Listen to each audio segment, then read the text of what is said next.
Okay, look at that. I had to say it louder. Okay. All right, good morning. I'd like to call the MPO Policy Committee meeting to order. This meeting, of course, is being live streamed. Members, in order for online attendees to hear, please make sure you unmute your microphone when speaking and identify yourself when making or sending a motion so the secretary can capture who's making the motion. For those attending in person, please complete the sign-in sheet. It's right at the entrance here. You can complete it in the hallway before you leave. And if you wish to make a public comment, please fill out the public comment card and return it to a staff member. For those participating by Zoom, do us a favor, keep your microphone muted unless you're called upon to speak. And when appropriate on the agenda, we'll request comments from those online, and you can indicate your desire to speak but via the chat box. And staff, of course, is monitoring the Zoom as per usual, and will recognize you when it's your time to speak.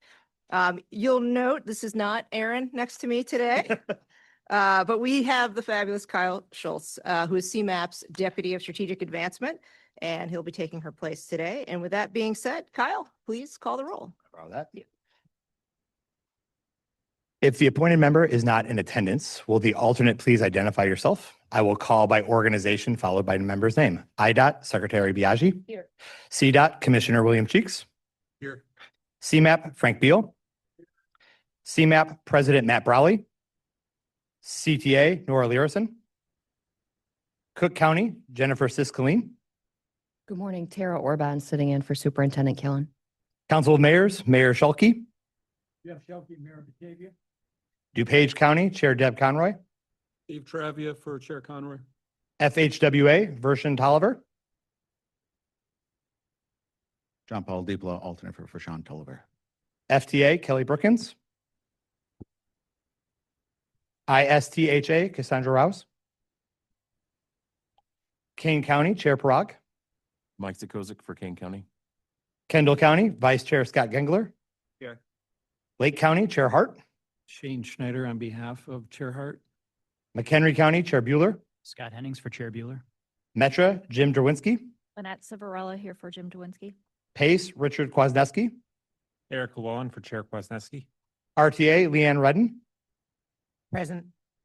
Will County Executive Jennifer Barentino Tarrant. Class 1 Railroads Thomas Evenson. Here. All right, must be summer. I think we've got a few faces here. We're delighted to have you.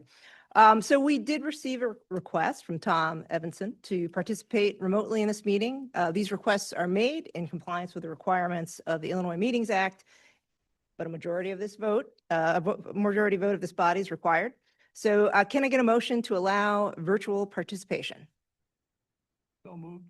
Moved, Mayor Schilke. Second? Mr. Beal. All those in favor?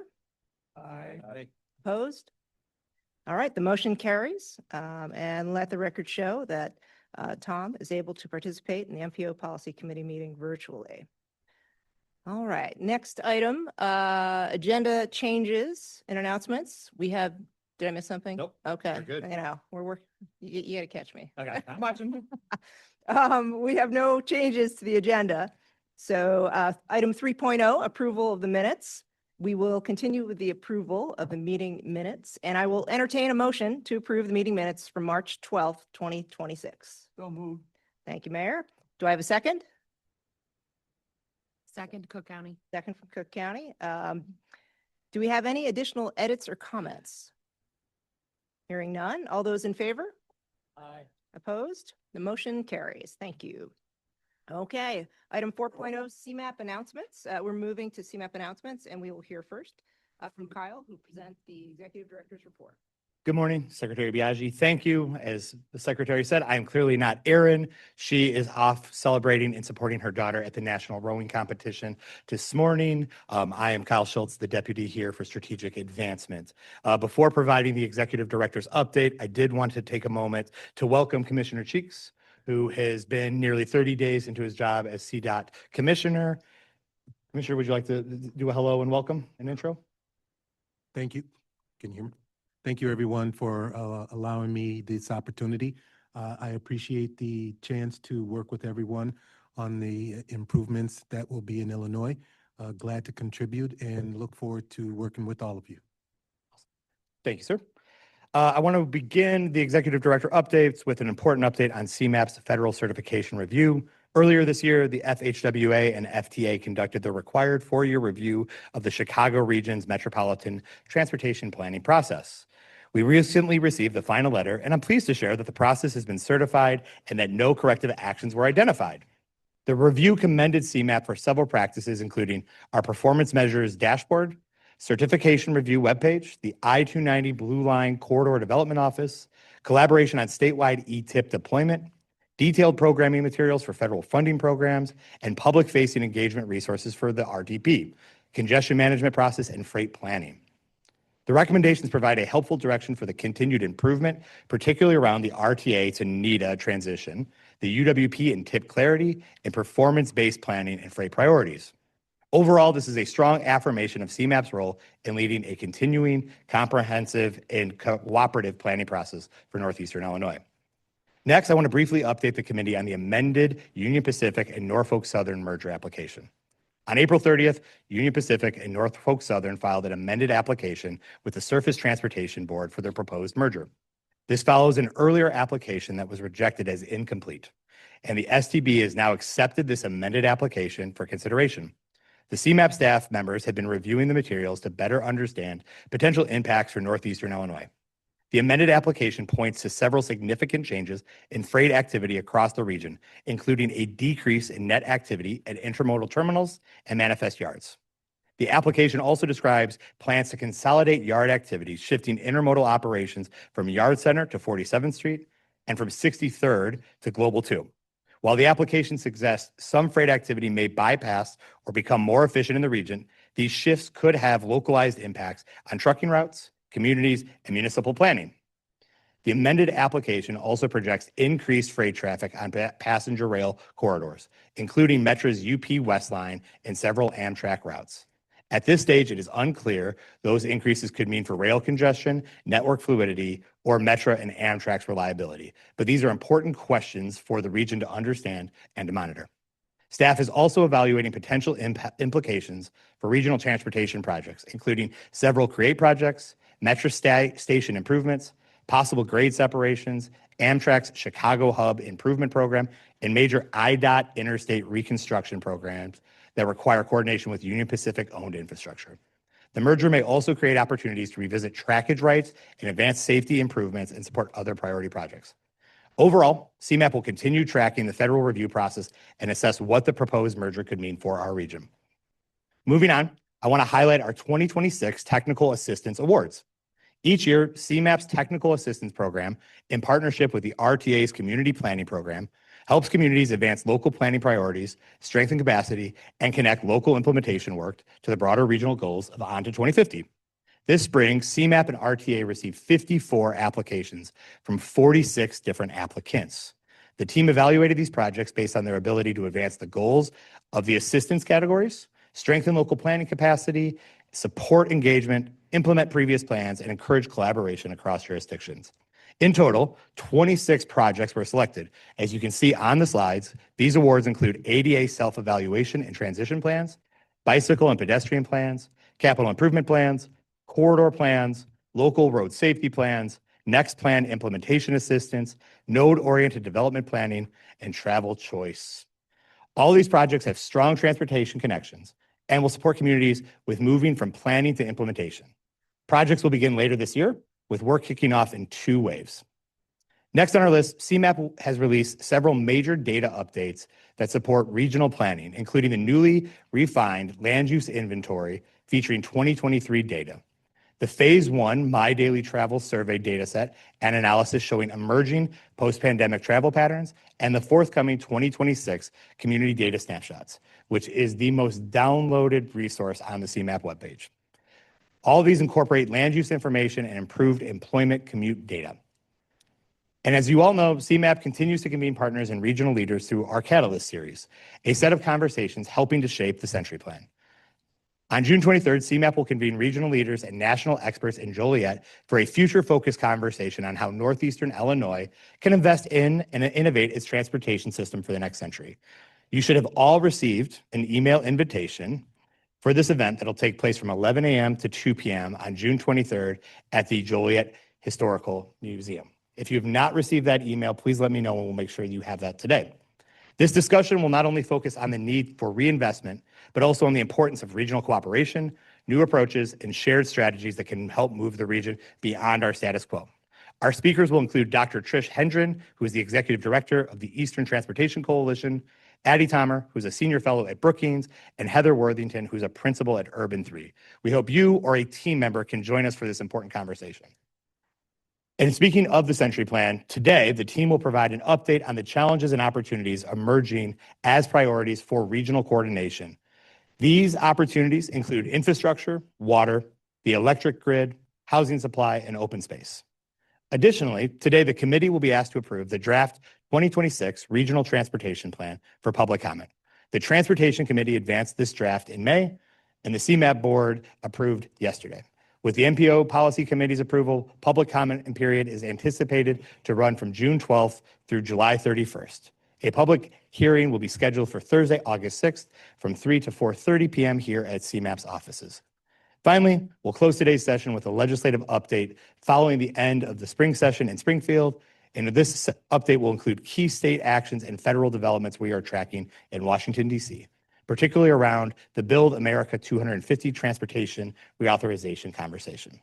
And with that, I and the team are happy to answer any questions. Are there any questions? All right. Thank you for the update. I think now we're on to CMAP board update. Yep. Which Kyle will also present. I just wanted to have all the time I could this morning with you all. President Brawley messaged us this morning that he had a work emergency and asked for this update. So the CMAP board has met 4 times, March 11th, April 8th, May 13th, and yesterday, June 10th. During these 4 board meetings, the board heard from an engaging panel on current economic development trends and opportunities and how regional action can help this market secure what one of the speakers called a jump ball moment for investment. We've discussed the driving forces shaping the region with Helen Kerr of Kerr Smith Design in the second Foresight workshop. The board received an overview of the newly published Transportation Resilience Improvement Plan, or TRIP. We heard an update on the finalized Comprehensive Climate Action Plan, which was published on March 30th, and engaged with a diverse expert panel on the future of grid modernization and energy flow in Northeastern Illinois. Approved the release of the draft Arts Regional Transportation Plan for public comment, and the board also received regular updates on the Century Plan, including an overview of those challenges and opportunities that are emerging for regional coordination, like water, housing, transportation, and open space. And this will all be shared here today during the MPO. The next board meeting is scheduled for Wednesday, September 9th. All right. Thank you, Kyle. And I would like the record to reflect, we've been joined by CTA President Nora Learson. So thank you for joining us. And finally, we have the Council of Mayors Executive Committee report, which Mayor Schilke will provide for us. Thank you. The Council of Mayors Executive Committee met on Thursday, June 11th, 2026. The Council of Mayors Executive Committee includes representatives from each of the 11 sub-regional councils of mayors. I chair this Council of Mayors. The Council of Mayors will meet next week and will welcome a new member, Mayor Michael Kelly from the city of Harvard in McHenry County, representing the McHenry County Council of Mayors. Our meeting discussion will focus on CMAP's newly adopted Comprehensive Climate Action Plan and will feature a discussion with the Illinois Green Alliance about resources available to municipalities as they look to implement the Climate Action Plan in their communities. That is my report. Thank you, Mayor. Now we're on to item 5.0, items for approval. 5.1. All of these have been approved by the Transportation Committee in their meeting on May 29th and referred to the MPO Policy Committee for its approval. And the first item on the list is our fiscal year 2026 FTA sub-area allocation. And Russell Petroviak will provide a short overview before the committee's vote. Hey, thank you. Included in your packet today is the FTA sub-area allocation for FTA 50, section 5307/5340. 5337, 5339, and 5310. These funds are distributed annually through an urbanized area formula by FTA. The RTA, NERC, and Sewer PAC suballocate these funds to their respective areas based on agreements negotiated between the aforementioned parties. The RTA board approved the funding split shown in the memo at their board meeting on May 21st. Approval of an endorsement of the FTA suballocations is requested at this time. Are there any questions? I will entertain a motion to approve the fiscal year 2026 FTA sub-area allocation. So moved. Thank you, Mayor. Do I have a second? Blake, second. Thank you, Lake. Do we have any additional edits or comments? All right, hearing none. All those in favor? Aye. Opposed? All right, the motion carries. Thank you. All right, next item on our agenda, 5.2, is fiscal year 2027 through 2031 STP Local Programs Transportation Improvement Program, the TIP. These are the plan revisions, and John Hadsma will provide a short overview before we vote. Thank you, Secretary. And again, my name is John Hadsma. You see him pronouns, and I'm part of the federal funding team here at CMAP. Included in your agenda packets today are links to the TIP revisions for the 12 new STP local programs for federal fiscal years 2027 through 2031. All 12 selecting bodies held a call for projects between October and December of last year for federal fiscal years 27 through 31. And the TIP revisions before this committee are a result of those call for projects and the continuation of projects selected from prior funding cycles.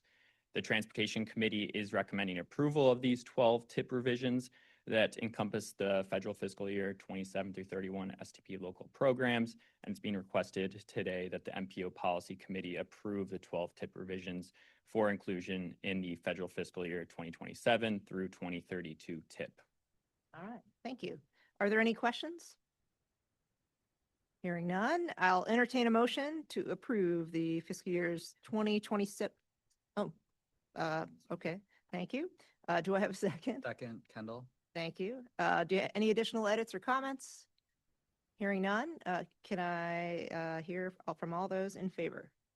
Aye. Opposed? Hearing none, the motion carries. Thank you. All right, 5.03, we're moving on to the third approval item, and we'll be hearing from Russell again about 2026 RTP fiscal year 2027 through 32 TIP conformity determination and regional capital projects, RCPs, plan revision. Okay. Included in your packet today is the memo detailing the 2026 RTP FFY 2027 to 2032 TIP conformity determination and regional capital projects plan revision. And that is a mouthful there. The CMAP region is a non-attainment area for ozone. A requirement for a non-attainment area is to demonstrate that the long-range plans, such as the 2026 RTP, and TIPs, such as the FFY 2027 to 2032 TIP, conform to the motor vehicle emissions budget for the region, which it does, as shown in the table at the end of the memo in your packet. Approval to release the 2026 RTP, all RCPs, and the FFY 2027 to 2032 TIP conformity determination plan revision for public comment is requested. All right, are there any questions? Hearing none, can I get a motion to approve? So moved. Thank you, Mayor. A second? Second to my left. Okay, thank you. Any additional comments, edits, questions? Hearing none. All those in favor? Aye. Opposed? All right, the motion carries. Thank you. Item 5.04, for the following approval item, we'll hear from Ryan Tomto, who will provide an overview of the draft regional transportation plan before the committee votes on its release for public comment. Thank you, and good morning. So again, my name is Ryan Tomto. I'm a principal policy analyst here at CMAP. I use he, him pronouns. And today marks a significant milestone in a process that has taken 2 years of work, thousands of conversations, and contributions from people across this room and well beyond it. Today's RTP agenda item is requesting the CMAP MPO Policy Committee to authorize the release of the draft 2026 Regional Transportation Plan for public comment. So before we get to that ask, I want to take a few minutes to reflect on how we got here, the work that went into this draft, the partners who shaped it, and what it means for the region we serve. This presentation is organized around three key topics: what we did, what you'll find in the draft plan, and what comes next. I want to approach this moment with the same values that guided the planning process itself: gratitude for the collaboration that made it possible, ambition for what the region can achieve together, and the sense of stewardship over a process that doesn't end when the plan is adopted. So earlier this year, I spoke about the federal framework that created the metropolitan transportation planning process. This can best be described or summarized with three words: cooperative, comprehensive, and continuing. Developing the RTP is something a region does together. It means that the people affected by transportation decisions have a meaningful role in shaping them, not just at the end of the process, but throughout it. It means that the expertise is distributed, that no single organization has a complete picture all on its own, and that the plan produced through genuine partnership will always be better than a plan produced without it. Everything you see on this slide are a few of the examples of the intentional spaces created for that cooperative planning process to take shape. It looks like the CMAP board and this committee, the MPO Policy Committee, providing governing direction and accountability throughout a multi-year process. It looks like our partners at the Transportation Committee serving as genuine contributors to the substance of this work. It looks like groups like the Community Alliance for Regional Equity, Future Leaders in Planning, and the Regional Mobility Council, who brought community perspectives into a process that can far too easily become a space for the usual players. It looks like the resource groups that gave time and expertise at every stage of the work. And it looks like the thousands of individuals across Northeastern Illinois, the residents, the advocates, and practitioners who responded to surveys, came to meetings, submitted comments, or simply told us what transportation means to their daily lives. This plan is better because of their participation and for every partnership reflected here. We are genuinely grateful for your participation in leadership. So I also want to just take a moment to recognize the team of people at CMAP that contributed directly to this plan. Members of this committee know me or Julie Reschke, the project manager. We're usually up here at the podium. We're the main faces stakeholders across the region see. But it can create a misleading impression that where the work is actually produced. The reality is that the 2026 RTP was produced by a large, talented, and deeply committed team of people, most of whom you rarely see in this room. We're grateful for all of their hard work that they put into this effort. So with that, let's turn and reflect on the process that got us here. So this diagram, which is likely familiar to many of you by now, captures the process at a very high level. The development of the 2026 RTP has moved through a series of interconnected phases centered on three key questions. What is the transportation system we want? What are the challenges and opportunities to get there? And how do we actually achieve it? So we began with an extensive listening tour, reaching out to communities, stakeholders, partner agencies, and members of CMAP committees, the board, and this committee to understand transportation priorities throughout Northeastern Illinois. That engagement informed the development of the Emerging Priorities Report, which established the goals and objectives that anchored everything that followed.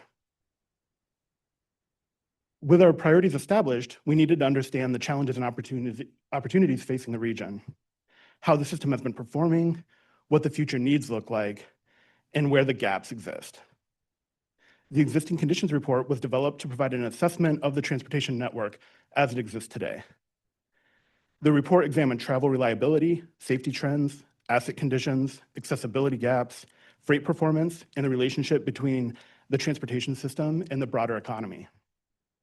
It identified where the system is working, where it is under stress, and where the gap between current performance and regional goals are the widest. So once we had a clear picture of where the region is today and where it is headed, we were ready to answer the third core question: how do we want to achieve that transportation system that we want? In this phase, we engaged our consultant partners at Kemple and CDM Smith to produce a series of policy briefs. This was targeted research documents that gave us and our partners a shared analytical foundation for key decisions. Strategy development also included work to develop a stronger financial foundation. We made significant investments in improving the financial plan this cycle, and I want to just highlight a few of those. First, we updated and strengthened our forecasting capability, which improves our ability to assess transportation enhancement costs. Second, we developed a new financial risk assessment tool that stress tests the plan's assumptions. So rather than presenting a single financial forecast as if the future were certain, this tool identifies the conditions and changes, things like shifts in construction costs, federal funding levels, travel behavior, the things that could affect the financial outlook for the future, and what that means for the region's ability to invest. Third, we produced a series of revenue-focused policy briefs. This included work on a road usage charge, sales tax modernization, tolling, freight fees, and others. This gave us a shared analytical foundation for the revenue conversations the plan calls for. Those briefs are referenced throughout the draft RTP, but can also be found on the RTP engagement website.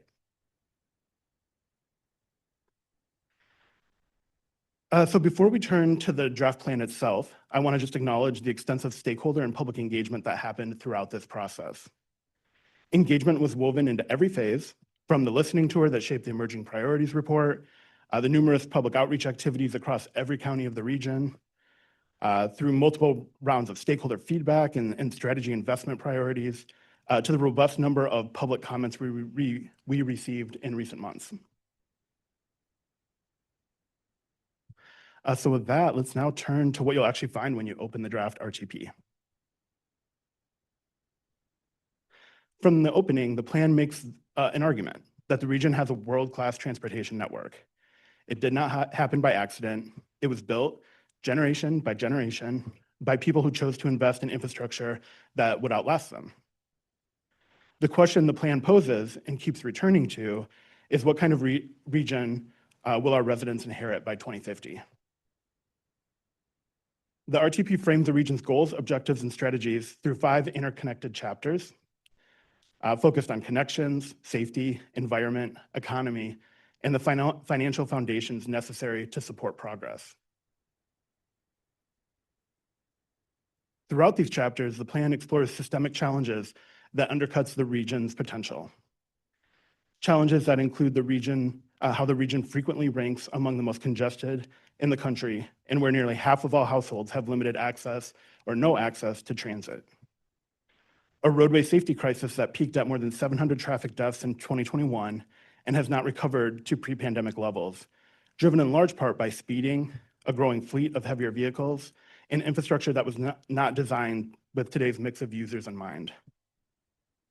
A transportation sector that accounts for roughly 1/3 of the region's greenhouse gas emissions, and a network where 34% of non-local roads are anticipated to face high or very high flood risk. In a transit system where the overwhelming majority of bus stops offer no shelter from the elements. Freight rail travel times have more than doubled since 2016.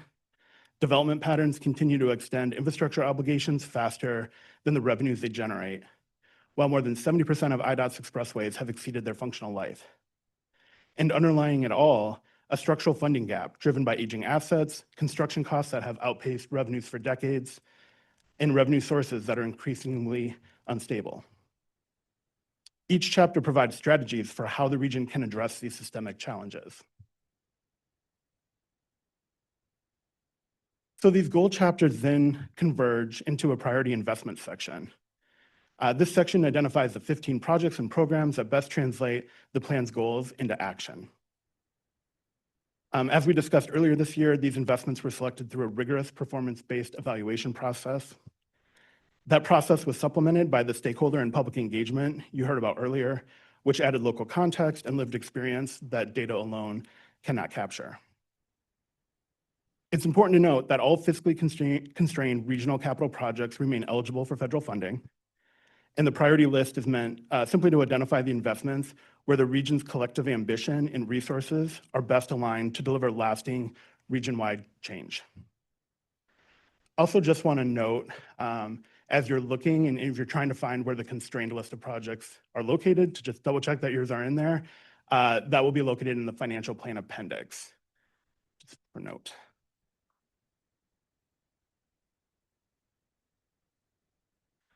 So as you get to the plan's conclusion, it frames the region challenges through a metaphor, the idea of a ledger and the two sides of that ledger.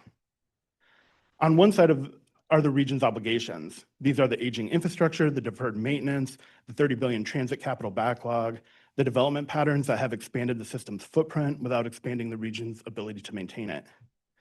On the other side are the revenues and the strategies that can reduce what the region owes over time. Not just more funding, but smarter decision-making. Here's what it looks like when both sides of the ledger move in the right direction. The plan identifies the specific revenue mechanisms that can strengthen the revenue side, expanding tolling on facilities that currently have none, shifting from a motor fuel tax toward a road usage charge that charges drivers based on miles traveled rather than fuel consumed, establishing a dedicated regional revenue source that does not depend on state distribution formulas, and modernizing the state sales tax to capture how today's economy actually generates economic activity.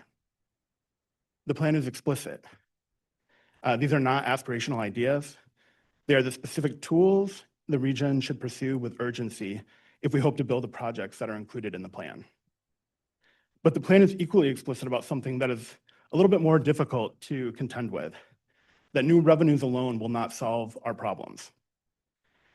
If the region takes on obligations faster than revenues can offset through land use decisions that push development into places the transportation system cannot serve efficiently, through governance fragmentation that adds cost and time to every project, through missed opportunities to manage demand before it becomes congestion, the gap will persist regardless of what new funding sources are secured.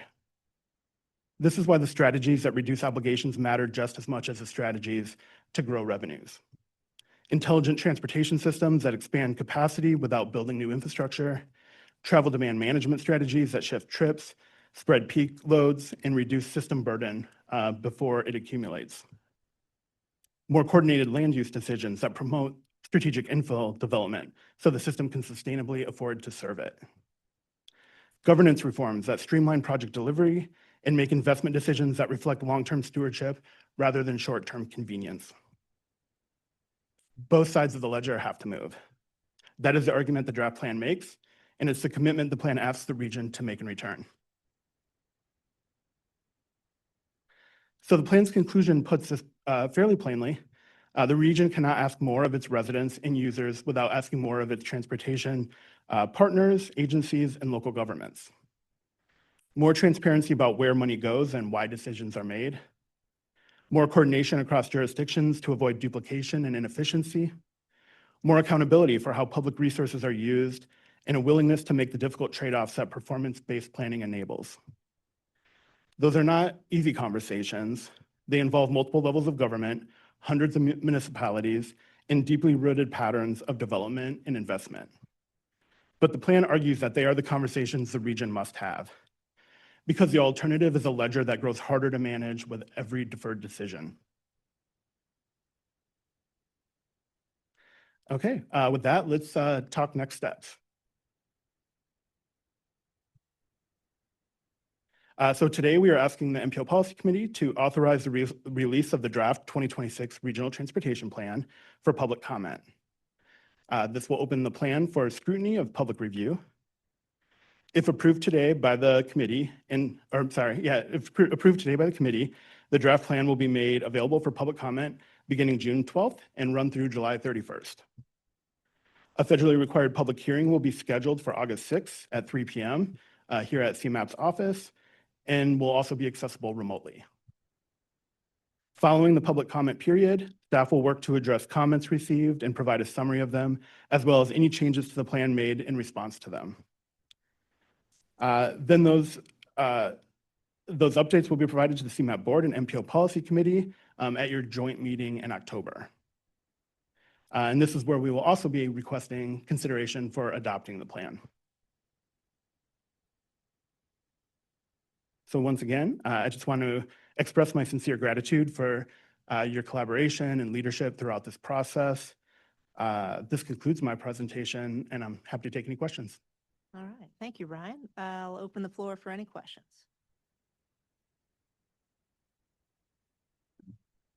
Yes, Mayor.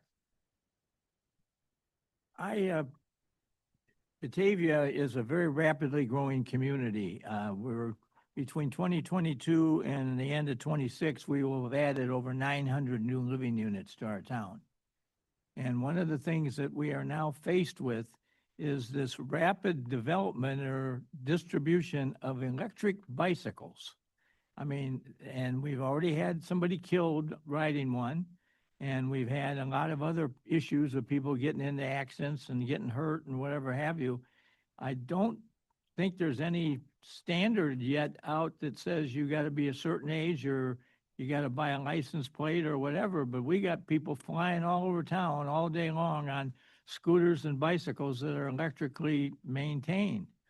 And I guess I see this as a current problem that's only going to get bigger until we at the state level come up with some ideas as to how we can kind of contain this or direct it so that it's running the right way. Because as I say, I've had one killed already on the bike, and it was purely that she didn't look to see where she was going, and you're crossing a 2-lane or 4-lane highway, and the lane that was nearest to her, the car was stopped, so she thought she should go, and she went into the lane, and in the second lane, there was a car moving up the street 50 miles an hour, and it hit her and killed her. So, I mean, there's just a lot of different issues that are floating around here, and it's something we didn't have 10 years ago, but we certainly have it now.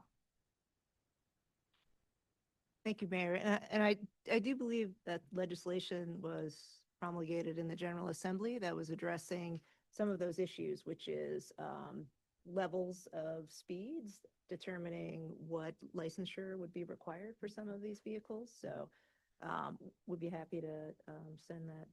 I mean, I just think something needs to be done because it every month it gets to be more and more a growing problem. I have almost a daily conversation with our police department, and they're fit to be tied with all the nuances and, can you really write this person a ticket for what they did? And, on a motorized scooter, and there's no license plates, there's no, motion to have any lights on. And many people are running around town at 11, 12 o'clock at night on these bicycles and these scooters and just flying by. Don't stop for stop signs or anything else. So thank you for raising it. And we'll be happy to maybe through CMAP share with the board some of the legislation that's been put in front of the General Assembly and what the Secretary of State has been working on. That is in the legislative update to come. Oh, perfect. Very good timing. Thank you. Are there other questions about Ryan's presentation? Yes, I do have a Yes, question. go ahead. During the public comment period, Ryan, do you know if there's any consideration to providing white papers to some of our legislators on this report, just to assist in digesting the information that it contains? Yeah, I believe, I'll have to confirm with Julie, that we have a 2-pager that we're working to develop that we can share with folks. Yeah, and we can work with our IGA team to help make sure that information gets out there. Okay, thank you. Thanks. Other questions or comments? Well, thank you, Ryan, and the whole, yes. President Leverson. Thank you, Yeah. Secretary Biaggi. This is very general. I just wanted to thank CMAP for all the collaboration and the work that went into this plan, and to everyone that's worked on it so far. I think this is a really exciting period to be discussing these issues for the region, and we at CTA look forward to more collaboration and discussion, but really just want to recognize all the staff work that went into getting this to this point. Thank you. You took the words right out of my mouth. But I think that one slide where you had with all of the names is just is a fraction, as you mentioned, of the folks not only at CMAP, but people who showed up to meetings, advocacy groups, all the agencies. That's a lot to pull together and to get anywhere on it. And you've really walked through some of the most challenging issues ahead of us. So I think probably on behalf of everyone here, and certainly on IDOT, we're appreciative of the work and the collaboration. We look forward to what's next. So thank you. Thank you. So with that, I'll entertain a motion to approve releasing the draft regional transportation plan for public comment. Can I get a motion? moved. Thank you, Mayor. Can I have a second? Second. Thank you, Cassandra. Do we have any additional edits or comments? Hearing none. All those in favor? Opposed? All right, the ayes have it. Motion carries. Thank you. Item 5.05, finally, we'll hear about the draft fiscal year 2027 through 32 Transportation Improvement Program and vote on its release for public comment. Doug Ferguson will provide a short overview. Good morning. Federal regulations mandate the update of the Transportation Improvement Program, or TIP, by October 2026. Included in your materials today is a draft TIP document for federal fiscal years 2027 to 2032, which discusses how the TIP implements the recommendations of the 2026 Draft Regional Transportation Plan and onto 2050 within the constraints of the updated financial plan, and describes the federal, state, and local resources available. The Transportation Committee is recommending approval by the MPO Policy Committee to release the federal fiscal year 2027 to 2032 Transportation Improvement Program for public comment that will run concurrently with the 2026 draft RTP. All right, thank you, Doug. Are there any questions first? Okay, hearing none, I'll entertain a motion to approve releasing the draft Transportation Improvement Program for public comment. Thank you, Leanne. Can I have a second? Second, McHenry. Thank you, McHenry. Do we have any additional edits or comments? Hearing none. All those in favor? Aye. Opposed? The motion carries. Thank you. And that concludes the approval items for today. So we're on to item 6.0, which is information item 6.01. And the information items start with the appointment of a subcommittee for nominating the vice chair of the MPO Policy Committee. As you know, our bylaws require the chair to appoint a subcommittee consisting of 5 members of the MPO Policy Committee to nominate candidates for election to the office of vice chair of the MPO Policy Committee for the following year. The members of the nominating committee so appointed shall be as follows. 1 member representing a municipal government or a municipal corporation. This will be Mayor Schilke from Batavia. 1 member representing a highway or roads administration. This will be the Illinois Tollway. 1 member representing a public transportation agency or other transportation provider. This will be RTA. And 1 member representing the Regional Planning Agency, which in this case will be CMAP Board Member Frank Beal. And last, not least, 1 member representing county government, which will be McHenry County. And that is the information. Item 6.02. Our next agenda item concerns the MPO Policy Committee's bylaws, and we'll hear from Bill Barnes on proposed amendments to those bylaws, which were also included in your agenda packet. Floor is yours, Mr. Barnes. Thank you, Madam Chair. And good morning again, Bill Barnes, Deputy of Policy and Implementation. Attached to your agenda today were some proposed amendments to the bylaws of this committee. My goal today is just to give some context for those proposed amendments with the expectation that you will see them again during your January meeting for further discussion and, if appropriate, adoption. So as articulated in the memo and in the proposed amendments, they fall into 5 general categories. The first is with the passage of the NETA Act, we're updating the transit-related members of this committee to reflect the language used in that act. So RTA is now NETA, et cetera. The second is that, as we just discussed, there's the vice chair election cycle. We're proposing that it be biennial as opposed to annual. And we're also proposing that the appointment of the appointing committee be follow that cycle as well. Third, we're adopting some general neutral language. Fourth, we're proposing a consent agenda. We've done the same thing with the CMAP board. And with this, we would be taking all regular non-controversial items and consolidating them to a single vote at the beginning of the agenda. As provided in the amendments, any member can pull any item off the consent agenda for deeper discussion if so desired. The goal behind this is to free up time with this body to have deeper conversations around the RTP and its implementation, the Climate Action Plan and its implementation, the Century Plan, just sort of deeper discussions into the work of this body and how it relates to the work of CMAP. And then finally, we are formally designating the NEDA Executive Director or their designee as the committee's non-voting representative to the CMAP board. I'm happy to take any questions you might have. Otherwise, again, it will be coming before you in January for more formal discussion and, if appropriate, a vote. All right, thank you for that. I think we probably all appreciate a little consolidation. So are there any questions? All right, thank you.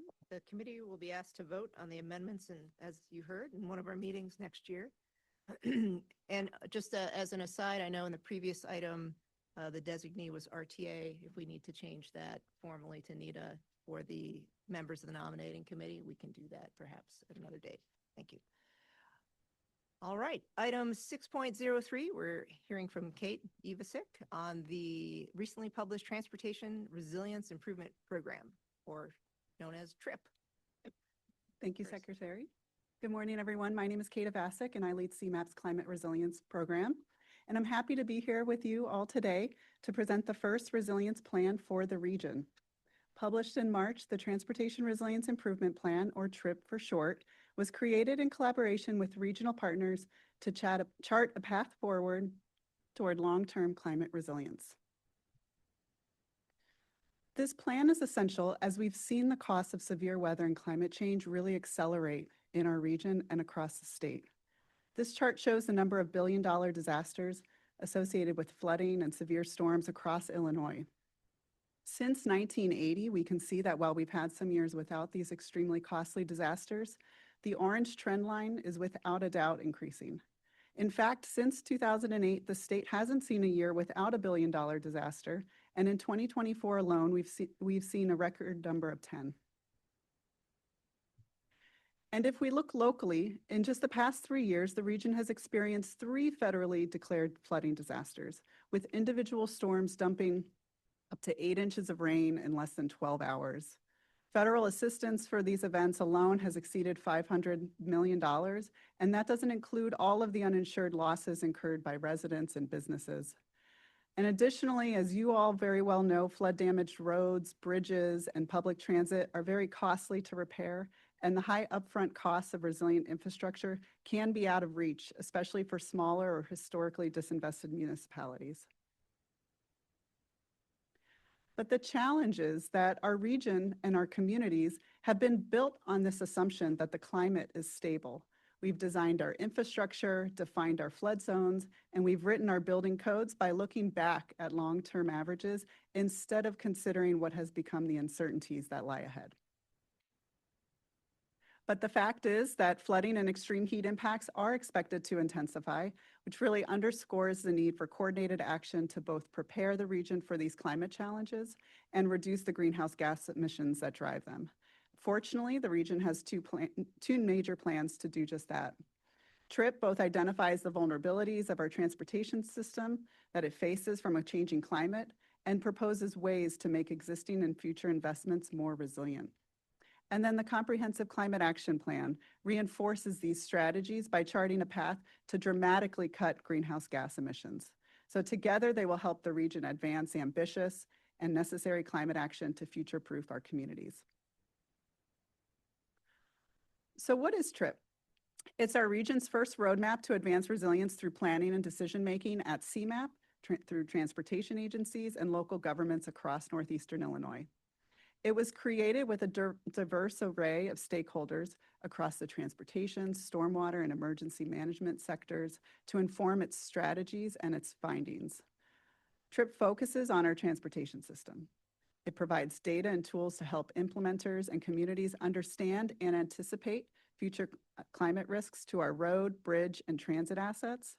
And it compiles priority projects that were identified by regional implementers, as well as strategies to advance regional resilience, strengthen our transportation system, and increase safety and quality of life.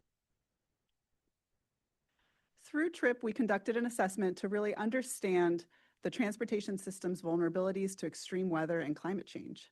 Published in 2024, the assessment identifies the region's hazards, the types of assets most threatened by those hazards, and then the areas where vulnerable assets are concentrated. Unsurprisingly, we found that flooding poses the biggest threat to the entire transportation system, but we also found that extreme heat is expected to rise, and it poses the biggest impacts to all of us as transportation users, as well as outdoor workers who really keep the system running.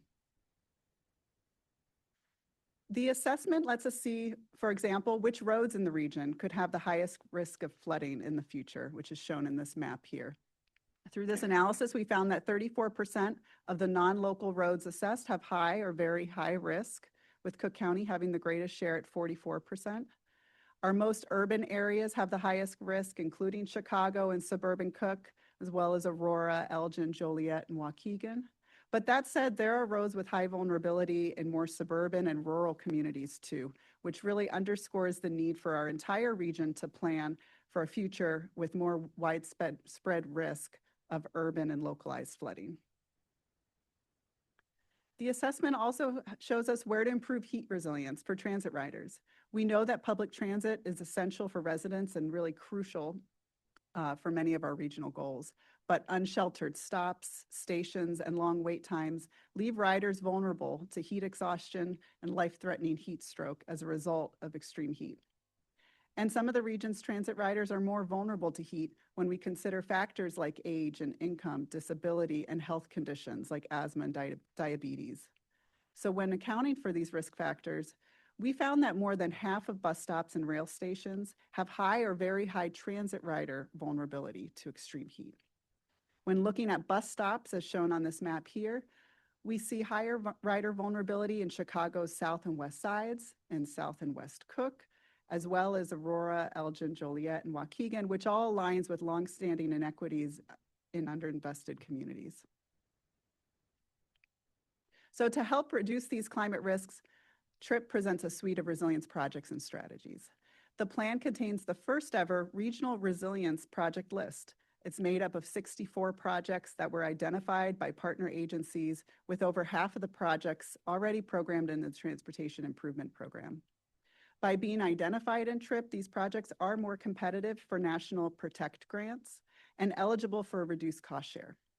But beyond that one grant opportunity, it is our hope that this list can help secure sources of funding that'll be really critical to make these projects a reality. CMAP also went through a process to further refine the list to identify those top 20 highest priority projects to really help the agency and the region focus their support for potential project funding and coordination. Another exciting aspect of the plan are the recommended strategies to reduce the impacts like flooding and extreme heat on our system. For example, we have 21 project strategies that call out different structural or nature-based interventions that can either be incorporated into transportation projects or serve as standalone improvements. These will really help us educate implementers on different ways to build resilience, and will also serve as a reference list that CMAP or other partners can use when evaluating whether or not a project incorporates resilience improvements. Additionally, TRIP lays out 27 organizational strategies to help CMAP and implementers advance resilience within our own work by doing things like building our internal capacity, embedding resilience into plans, and updating the standards used to design our infrastructure. Each strategy identifies which organization can lead or support to help us jumpstart implementation. So lastly, TRIP certainly creates tremendous opportunities for both CMAP and partners across the region. So what we're doing right now is taking stock of where there's already momentum. For example, TRIP's goals and strategies form the basis for resilience considerations in the 2026 Regional Transportation Plan and will also inform the Century Plan. Staff are already updating the resilience planning factor that's used to evaluate projects for the STP Shared Fund, which is something that could apply to other programs in the future. We're actively designing an implementation plan that will help us prioritize the strategies where CMAP can play a lead role. And in the process, we're seeking input from partners around how we can really best serve the region and support those efforts that are already underway in communities and through your agencies. And this plan is getting us out in the region. to share how TRIP's data and strategies can be used by local governments and community partners. So I'll close here with just this ask. If you see opportunities for us to engage with your jurisdiction, with your communities, please let us know. We're really interested to find ways to really make the data and then information contained in TRIP helpful to drive good decision-making moving forward. So with that, that concludes my presentation. Thank you, and I'd be happy to entertain any questions. All right. Thank you for the presentation. I'll open the floor for any questions. It's a lot to digest, but thank you. We so appreciate it and look forward to working on these together. All right, next item, 6.04. We'll hear from Elizabeth Scott, who will give us an update on the Century Plan.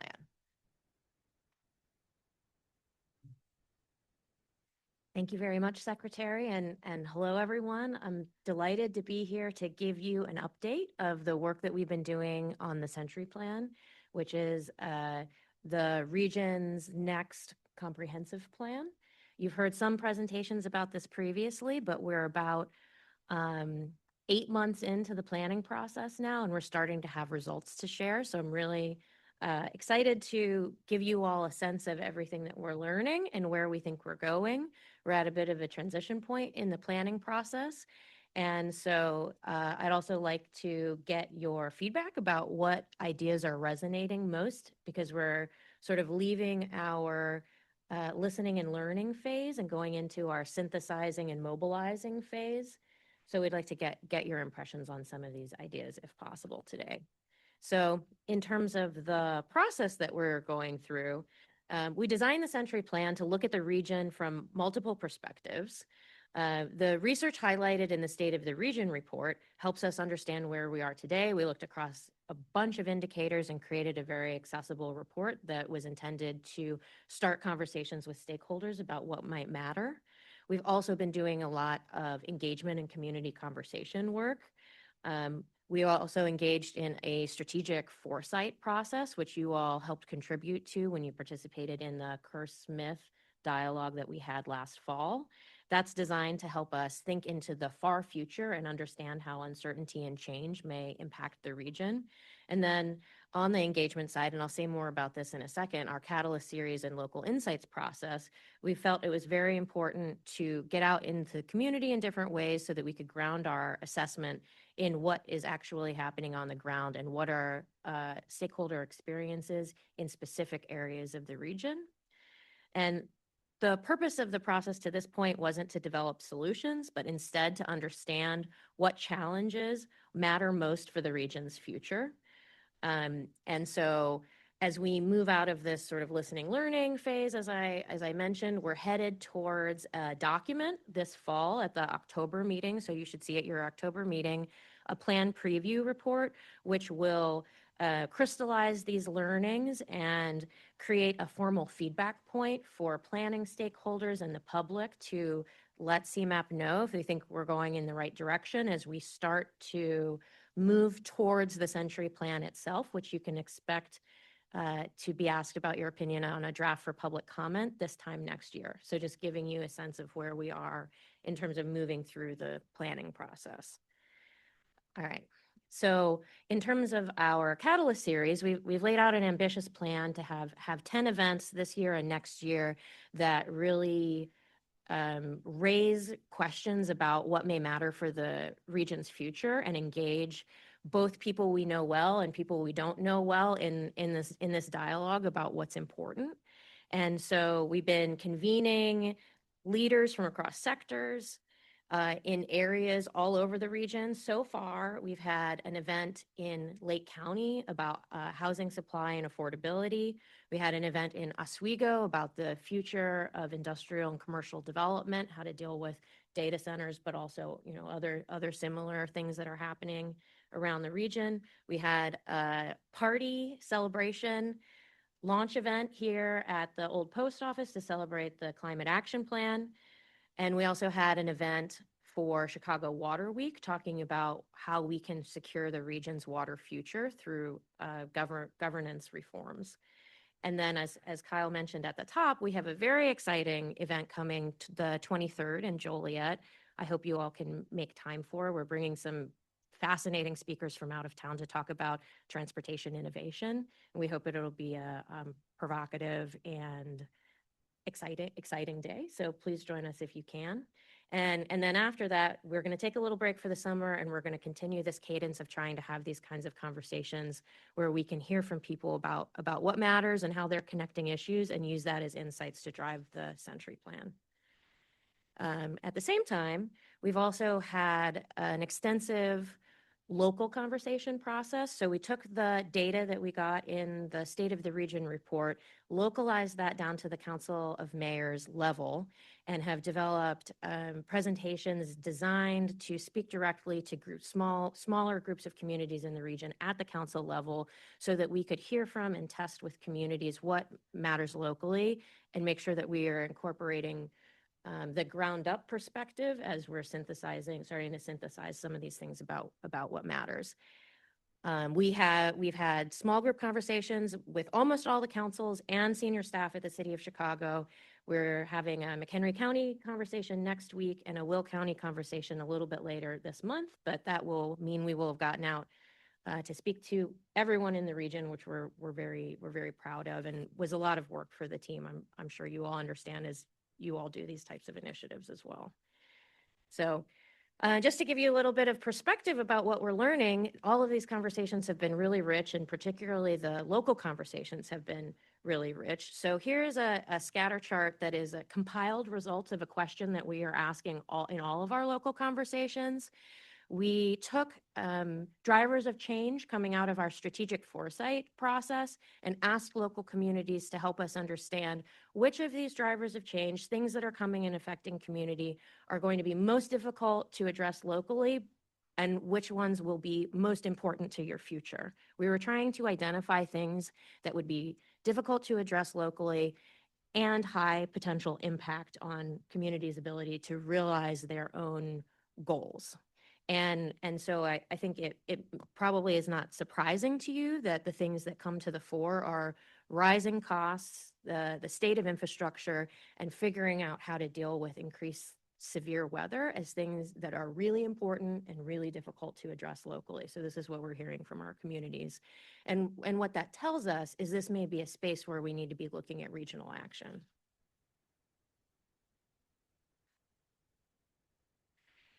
We also asked, what are the 3 biggest barriers to achieving what your community wants?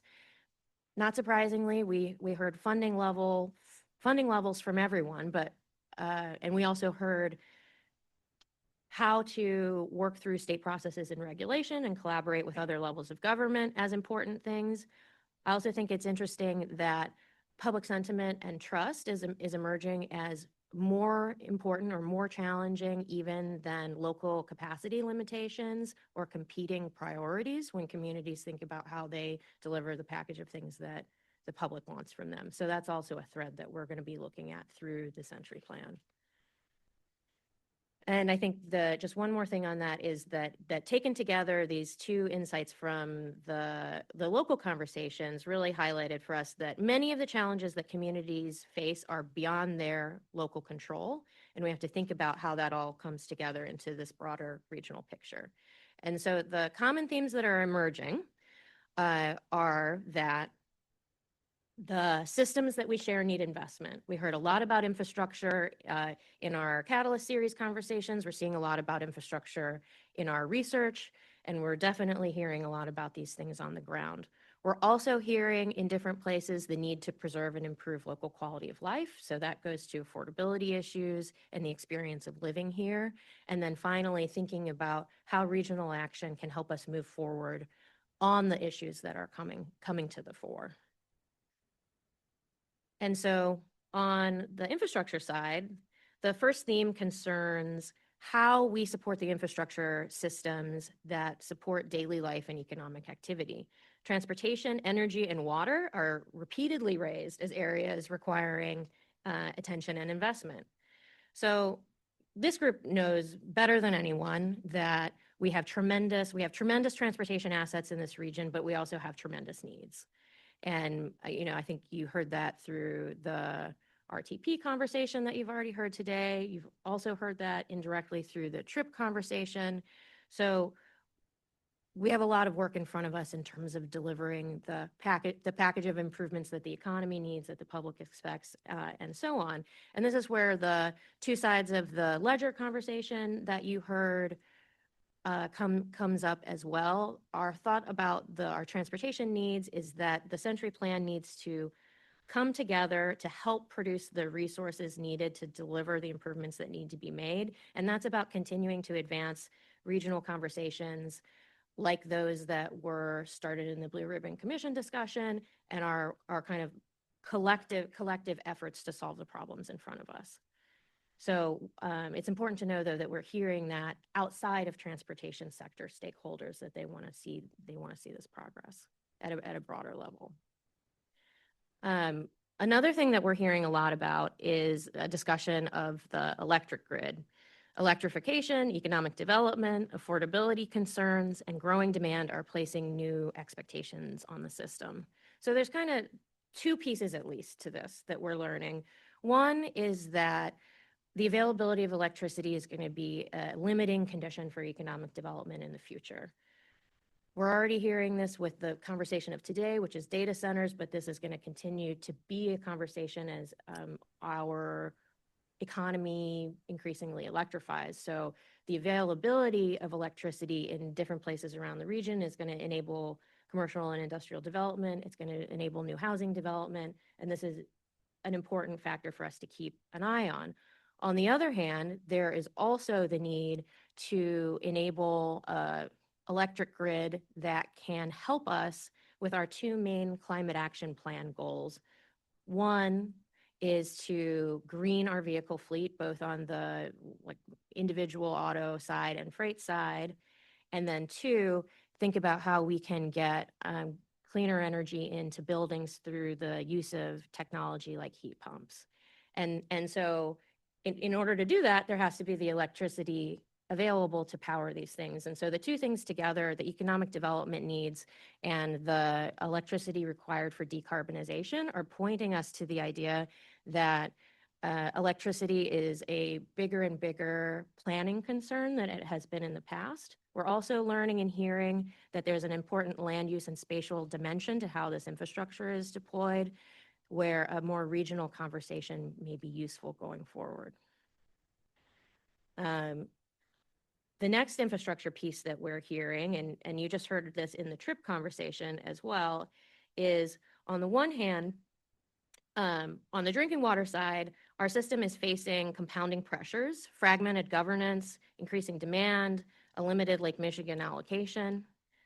And as we have learned more about the water challenges facing the region, one thing that stood out from the conversation, the Catalyst Series conversation we had for Water Week, was an insight from a professor, Manny Teodoro, who came down from the University of Wisconsin to spend the day with us, who shared from his research that the water systems that have the most difficult time serving the public and are most likely to face catastrophic failure in the future are small, and that most of our water systems in the region are small and below the level that he's identified as a risk area. So when we think about all the interconnected water supply challenges that are facing the region and how important it is for people and for our economy, that's an area that's really rising in our concern.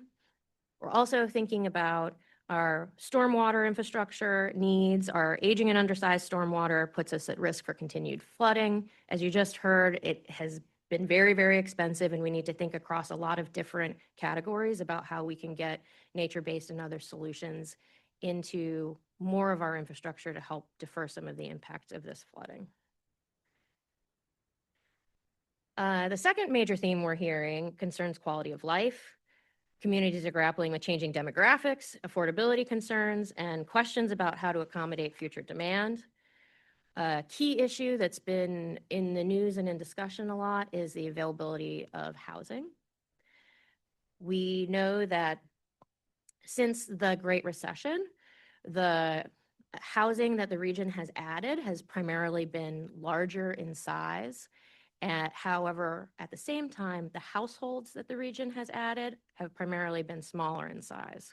So this makes a bit of a mismatch between what people are looking for and what's available, which creates affordability pinches and other problems that communities are grappling with in different ways.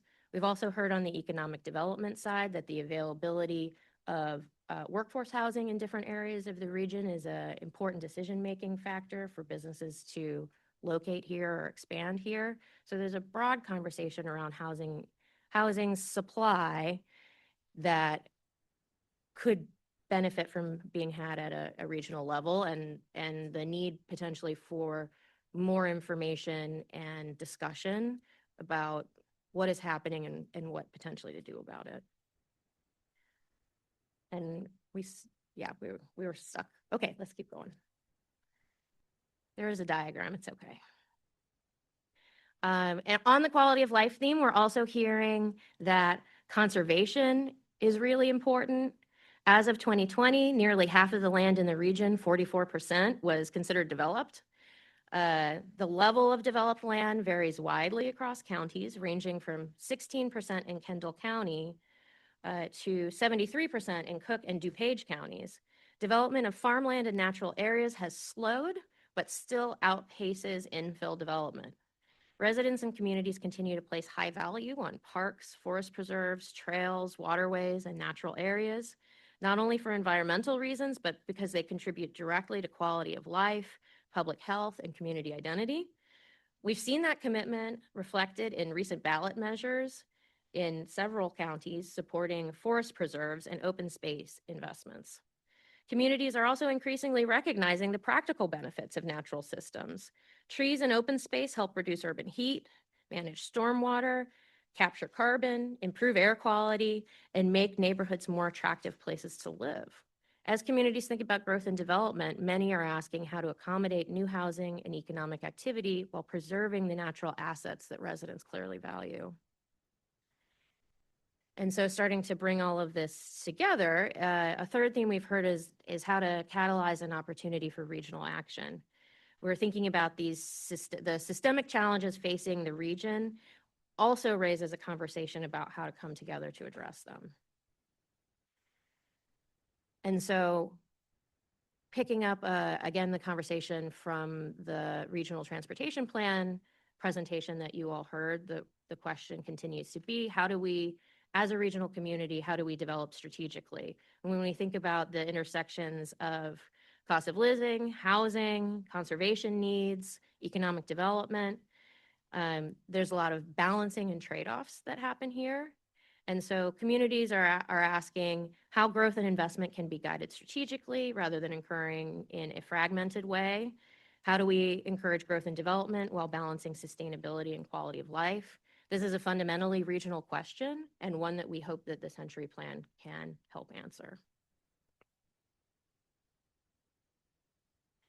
You know, at the same time, we are in a time of tremendous change.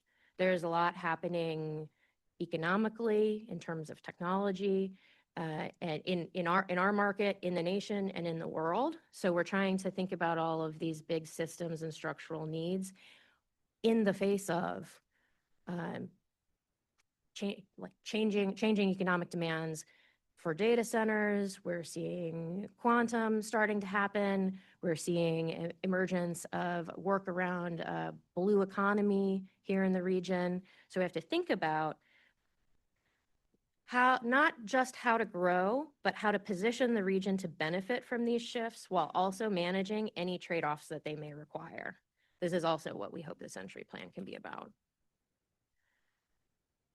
And so kind of coming to the end here, a conversation that happened earlier in the year in the plan development process is we asked Amy Liu from the Brookings Institution to come in and talk with the board.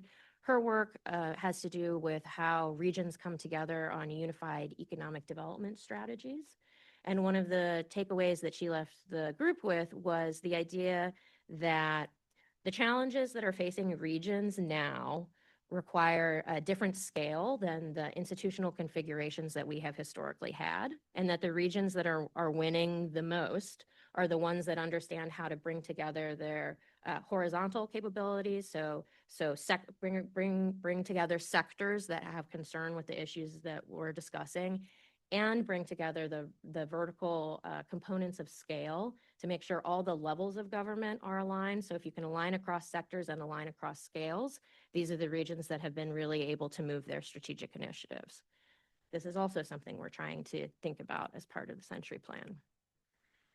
So all of this sort of comes together, and what we believe we're learning is that there is a consistent set of themes we're hearing, a consistent set of interconnected regional challenges, the need to invest in our transportation assets, the need to modernize the governance of our water system, the need to improve our electric grid, both to enable economic development and climate action, the need to support the market to deliver more housing, and the need to preserve land and natural resources for conservation and recreation. So among all the different things that we've heard, these are the things that we've heard the most, and we think are the things that we should continue to develop and move forward. But we're also want to ask you today, what if that resonates with you? And if you have any other thoughts about which one of these items is most ripe for regional action. All right, thank you for that. So I'll open the floor for questions or comments.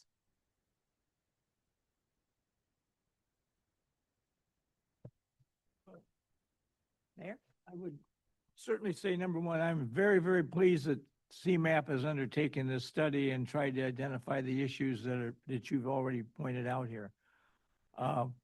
One of the things I will tell you that amongst the mayors that I deal with, and being the chairman of the Council of Mayors for this whole group, I get calls from other parts of the region from mayors that ask, what do you know about this or how this is working? One big question out there seems to be that there are certain retailers that are in the region that if you don't maintain a sales volume in your store at such and such a rate, they come in and just shut themselves down. And they take it someplace else. And I'm not going to name names here, but many of you can probably figure out who some of them I'm talking about. But, you know, I think that would be an interesting inquiry for CMAP to look at what stores have been here and who have closed the doors and left, and why did they leave. And the other thing that I will tell you that seems to be, I'm a licensed real estate broker in my other life, and I work for Baird and Warner, so I get to travel around the region and involved in various real estate sales. And one of the things I find in conversations, the big question that seems to always come up is, how good is the public school system? How many are going to college? How many are, you know, having training and a career? They're just right by my dresser. Some of it, there's like a couple things on top that I want to try Hello? to. Can someone go on mute, please?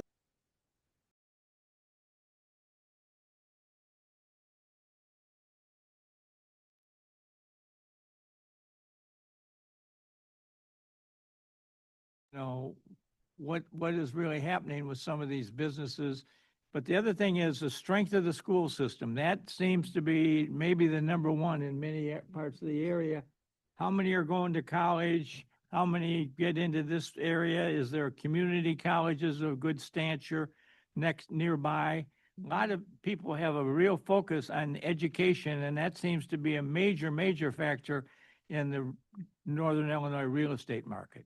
And generally, it's pretty good. We've got pretty good, I think, school systems here.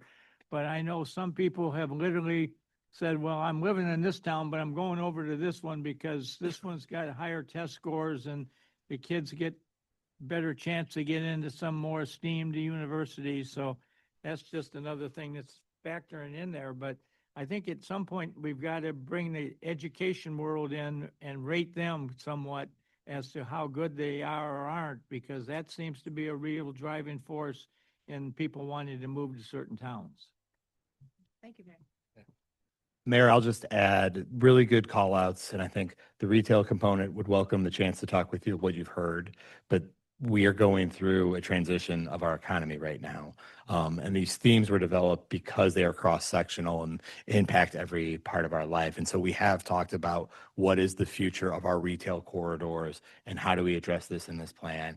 The housing, the youth has been this region's greatest economic strength going back for decades and decades. And all of those factors that you've listed are represented here under these, and we think that these capture and help us drive in that direction. This is a great topic for CMAP to undertake. I really applaud you for doing this because this is something that all of us sitting at this table are going to need to have in the next 5 to 10 years. Very much so. Other comments? Director Rouse? Thank you. I just also want to pick up on the mayor's points and say that, yes, the work that has been undertaken is really critical and informing. And from an Illinois Tollway standpoint, we are really at the heels of how we are going to invest in the next 15 years.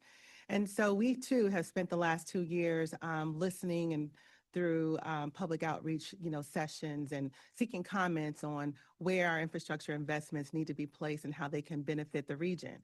And so when I look at the regional priorities that have been laid out from your outreach efforts as well, I definitely see a lot of, alignment with how we're planning and what we're planning to do and identify as priorities in our next long-term capital plan investment. So I applaud, the work, and it actually, as I looked into your report, have looked at how you've themed the priorities. There's definite alignment, and it makes me feel good as an agency leader to note that how we're looking to invest and is in perfect alignment with, the regional priorities that have been set out in the Century Plan. So thank you. That's Director Rouse? fabulous. Thank you. Any other comments or questions? Go ahead. I'll just add, I think the priorities, right, and really no big surprises, I think, for any of us sitting in this room, right?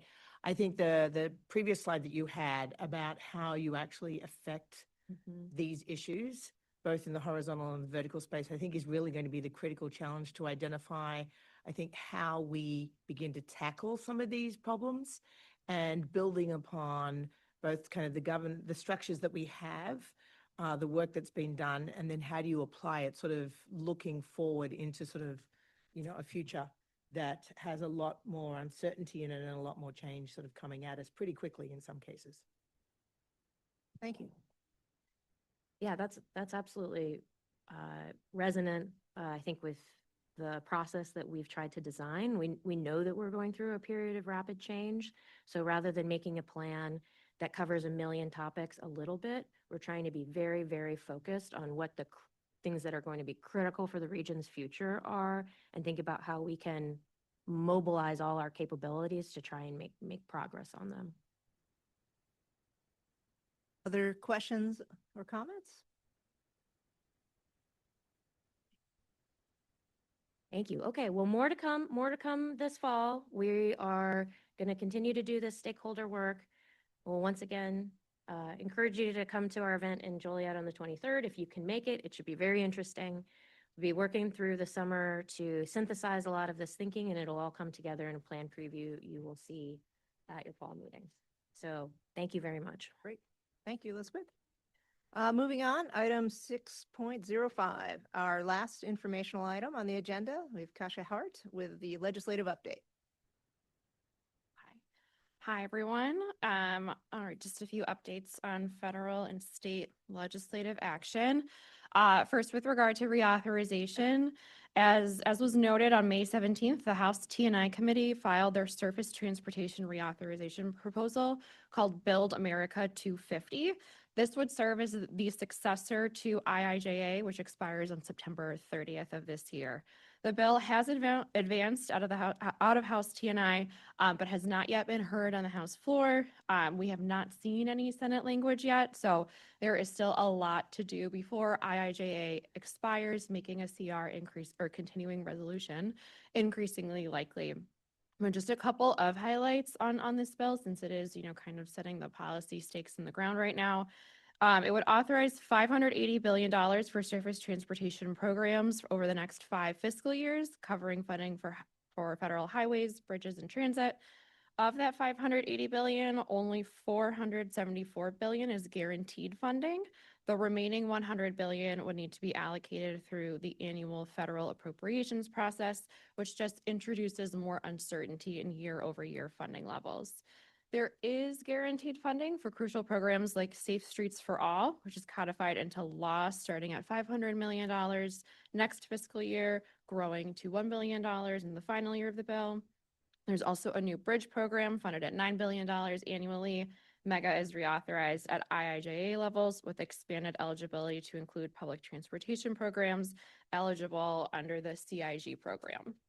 CMAQ eligibility is also broadened to include projects that deploy advanced transportation technology and congestion management technologies, as well as projects supporting digital infrastructure. So we have some programs that have seen increased funding or some changed eligibility, but there are also some programs that have been cut from this proposal, including the Carbon Reduction Program and Protect program. However, expanded CMAQ eligibility means that some of those climate-related programs may remain eligible for funding. With this shift from formula to discretionary comes a new program called the Surface Transportation Accelerator Grant Program. This program would replace a number of IIJA discretionary programs, while formula funding would be boosted above current IIJA levels for road and transit. Last item I will highlight from the reauthorization proposal, PL funding would be increased by about 10%, and MPOs would be eligible to become direct recipients of PL funding. The federal share of PL funds would increase to 90%, and PL eligibility would expand to include preliminary design, local technical assistance, fiscal administration of local projects, transportation studies, and critical data procurement. So this means CMAP would have more PL funding and a wider variety of authorized uses for that funding. But again, to reiterate, it is still very, very early in this process. The Senate must also draft and consider reauthorization legislation, and appropriation committees in both chambers have to debate and pass funding bills. So again, a CR is increasingly likely, and if a CR is passed, the increased resources that are available under IIJA through advanced appropriations would no longer be available, and the funding levels would fall to the level that's specifically appropriated for FY26. For that reason, we are following closely the FY27 appropriation conversations too, which are still in very early stages as well. And we will continue conversations with our congressional delegation as the process moves forward to ensure we're maximizing benefits for Northeastern Illinois in any iteration of reauthorization legislation that moves forward. With that, I will move to Springfield with a brief state legislative update. So session concluded early in the morning of June 1st. Legislators importantly passed a $55.9 billion FY27 budget alongside the budget implementation and revenue omnibus bills. Some of the key measures from the revenue bill include a new digital ad tax, a new social media platform fee, lowering the cap on corporate net operating loss deductions, and a 6-month suspension of the regular inflationary increase of the sales tax on motor fuel. There is also a one-time transfer of $150 million in motor fuel sales tax revenue to the general revenue fund. We had also been, very closely following any action on a NEDA trailer bill, which ultimately was really a technical trailer bill. Importantly, it does clarify the timeline that for the NEDA board, which now does officially start on September 1st. The RTA board remains in place till then. Lastly, I do want to highlight a few safety-related pieces of legislation that moved forward in the General Assembly this session, starting with Mayor Shelkey, what you had mentioned, the e-bike bill, Senate Bill 3484. So this was an initiative of the Secretary of State's office, creates 5 new vehicle types related to e-bikes and micromobility devices. It sets age limits and parameters for where each of these kinds of vehicles can be operated. We're happy to share more details about the bill and a follow-up about this, since I know this is an issue top of mind for local governments right now, especially as the sector is innovating rapidly. There's a lot of new vehicles on the market.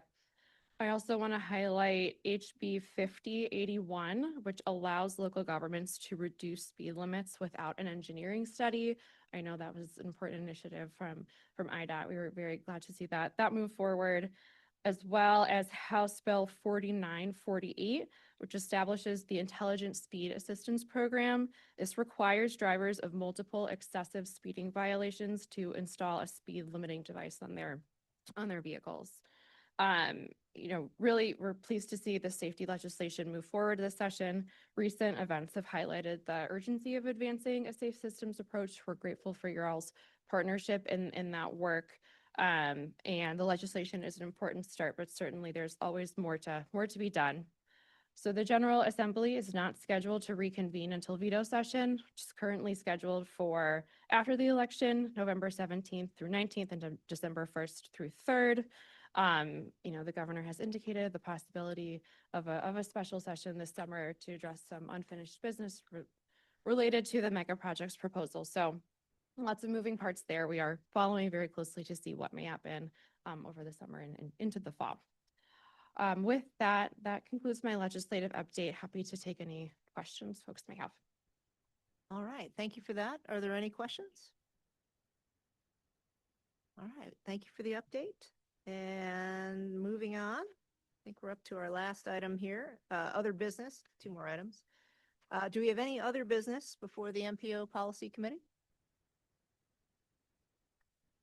Okay, hearing no other business. Now we're on to the last item, public comment, where we will take public comments from individuals who are in the audience and then followed by remote participants. I think we have 1 remote participant. I believe Garland is on the line. Yes, it is.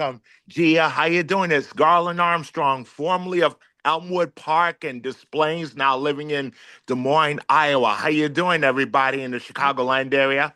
We're good. We're good. Thank you for joining us. We missed you, and we had a tornado here. We had a tornado, and it went through here, so we made it through the tornado, and we pray hope doesn't come your way too. So I hope you're extremely well prepared for it if it does. Thank you. We're glad to hear that you're safe, you and your family. Yeah, okay. And I have 3 things I want to say. Especially, I want to echo what Mayor Schuelke says. We have the same problem too, especially when I'm walking through the trails, especially at night.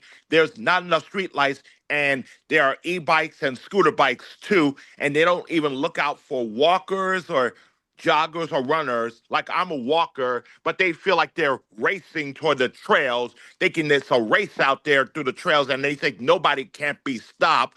And I want to give kudos to Mayor Schuelke, what he says, because they feel like it doesn't matter to them. They want to compete for themselves, thinking it's a race. So I just want to echo and kudos to him for what he says.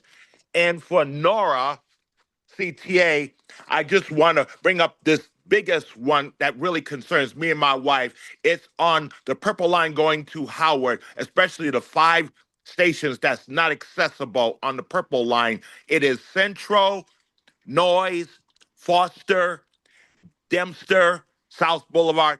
And when you get to Howard, it feels like it's tight, especially for those in wheelchairs, will have a hard time getting on when they're transferring it. And because it could be an incident waiting to happen on the 3rd rail. And I would like to know what they're going to do, something about that, especially for people with disabilities. And when will those stations be able to start up? When will they be able to start working on those stations on the Purple Line so that they can be extremely well prepared for it, so that those residents in the Evanston area, especially in the disability community, how they can help out too to make sure and what they can do to advocate for it. So that is my biggest concern. And also the 3rd one for Metra, it's the North Central, especially when will they build Oakton Des Plaines Metro Station? Because when we was living there, we went to the open house, and so far they haven't done nothing, absolutely nothing on that. Because for those people who wants to go down to Union Station or have to work at the airports, different crazy shift hours, when will they get it? And I know Metro is always having problems with the freight, especially for North Central, but how will they be able to collaborate and making sure that's so that people can be well prepared if they have to work crazy shift hours at the airport instead of taking the UP Northwest line going to Jefferson Park, then they have to take the blue line going straight out to O'Hare.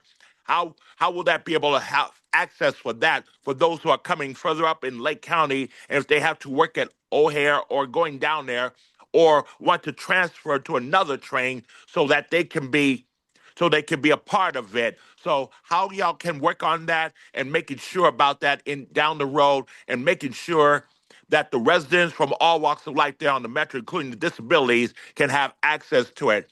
And I'll be glad to answer any suggestions or comments that you have what I'm saying. Okay. Thank you so much. I think you're raising really important issues for all of our agencies. We'll dig in and get some answers back to you. And again, we so appreciate you raising it. So important. All right. All right. Have a good day. You too. All right. Bye-bye. Bye. Okay.